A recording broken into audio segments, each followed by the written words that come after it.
And we had an old 39 Ford that I used to have when I was 16 years old. I had a speed shop in Asheville. Did you really? Yeah. And I graduated when I was 16, so I had some time before college. I went to college the next year.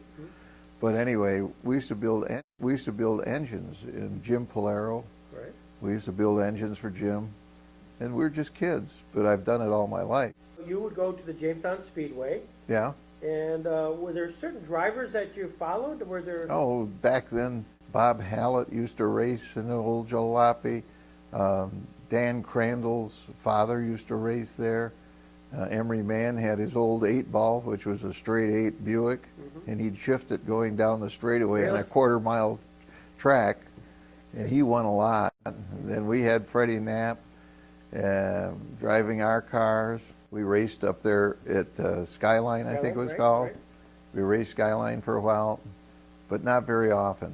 I think we just started racing when that thing was about done. And then, of course, the next progression was to go to Stateline. Leonard Briggs mean to Ed Shults? Leonard was a great guy, nice, soft-spoken individual. He wasn't a hot dog. He wasn't, you know, he didn't come on too strong. He wasn't a Jerry Franks or one of those guys, you know. He was just a nice guy. The whole Briggs family, I knew it was the whole Briggs family. Jerry sort of the enforcer? Was he the... Sort of that way, yeah. He was more caustic than the rest of the guys. And he got things done his way, and the way he wanted them done, you know, which is fine. He was the boss. Racing up there in the early years of Stateline, your guy was Freddie Knapp? Yep, Freddie Knapp. Then we had a fellow that was racing there, and he finally came to work for me, and that was Chuck Piazza. Oh, yeah. Okay, so Chuck said, boy, I'd sure like to drive a car for you and all this stuff. And Chuck was really a gung-ho individual, and he wanted to get going. So I ordered a new coupe with a 396 in it, 4 bolt mains, and we pulled the engine out of that thing and went all through it. And Russ Covert, who was a mechanic that worked for us, very good mechanic, and Jim Fardink. Sure. Okay, those are the guys that built the car. Had another friend that did a lot of engine work for me and carburation work, and that was Bud Wilcox, who is now dead. And so the combination of these guys, they put together pretty good race cars. And like the old story says about racing, a lot of millionaires were made by racing, but they were billionaires when they started. And we used to race, and if we won a feature, we were so happy because we had enough money to buy new tires for next week. If you blew an engine, you were really in trouble. So the economics were such that would you then would you buy the car then and make it available to whether it was Freddie or Chuck? Yeah, sure. Yeah. They worked on it. I bought the car. This is their car. We advertised on it. And I don't know how much the advertising did, but a lot of people think it does good. And we did get a lot of play from the cars that we drove, yeah.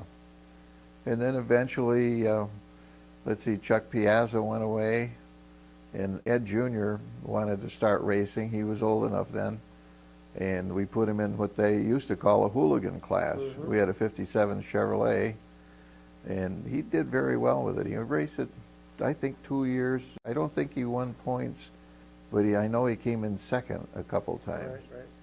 And then he wanted to go for racing big time, as he called it, and we put him into a Camaro at that point, and that Camaro was built by Jim Fardink and Whitey. John Seeley, too. Yeah, John Seeley, he drove cars that was made by Lyle Brown. Yeah, and Bud Fanale, and then there was Floyd Fanale after that. I used to call him the Grand Finale. Sammy LaMancuso, he was always sideways. The rear end of the car was always hanging out. Nobody could get around him. It was about 3 cars wide. I remember that. There's Chuck Piazza. He looks like he's half asleep there. Of course, Emory. Emory was hotter than a pistol when that thing first started. Mm-hmm. He had that 57 fuel-injected Chevrolet, and that's the same car I drove. I drove a fuel-injected 57 coupe. And boy, were they nice running cars. He took a stock one and made it run.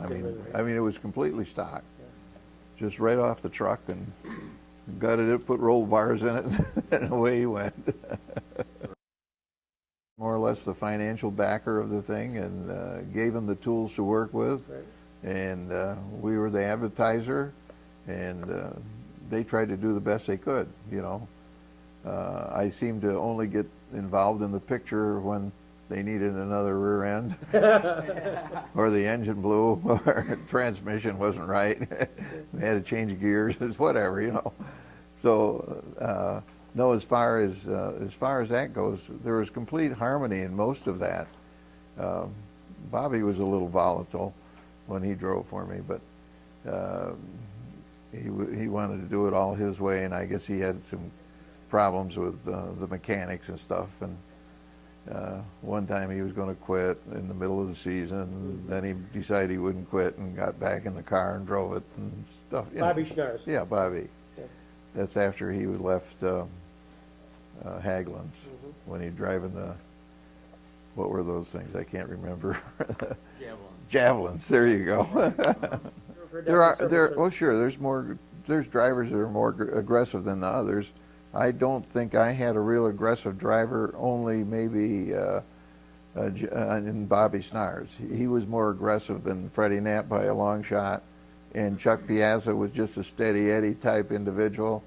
But he did get in problems here and there, you know, with other drivers. But in Ed Jr., he never really got into any big problems with anybody that I recall. Or they told you about. Yeah, that I knew about.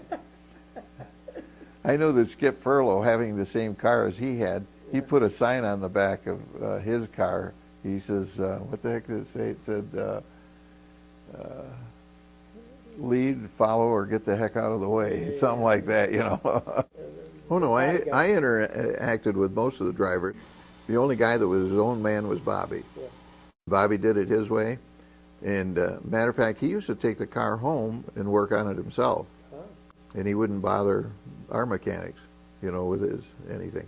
He just took, I think he matter of fact, he kept the car at his place most of the time, down at bus time. So you had to make an appointment to see your own car? No, well, no, I'd go to the racetrack and see it go. That's all I was interested in. I hope he shows up, and he always did, you know. But it was a fun thing for the whole family. Yeah. We have people say, you know, we saw your car running, blah blah blah, and you know, yeah, I think it did help somewhat, but to the extent I have no idea. Just like any advertising. Right. But primarily, it was advertising for us, and also my love of racing that I was brought up with. Sure. And wanting to see our car succeed. Did you ever drive? Never drove a car. No, I took one lap once. Did you? Or two maybe, Yeah. before I went through a fence at the end of a straightaway. And that was at that Jamestown Speedway behind Mike's restaurant. It was, yeah. Did you want to do it for kicks or? Yeah, well, I just wanted to see if I could. I knew the car drove well and everything because Freddie Knapp was driving it. I took it around there, and I didn't quite make the corner. I was going fast, but I didn't make the corner. No desire thereafter? No, I decided I'd just be a mechanic. 1967, an early lap skirmish with Clyde Porter and the resulting hole in this side of his 1967 Chevelle didn't stop Fred Knapp from winning his 5th new car main event. Do you remember that at all? Up in this corner, look at that. I remember that. I remember he had a big hole in the side of his car and he still won. Well, thank you very much. Thank you, guys. Thank you.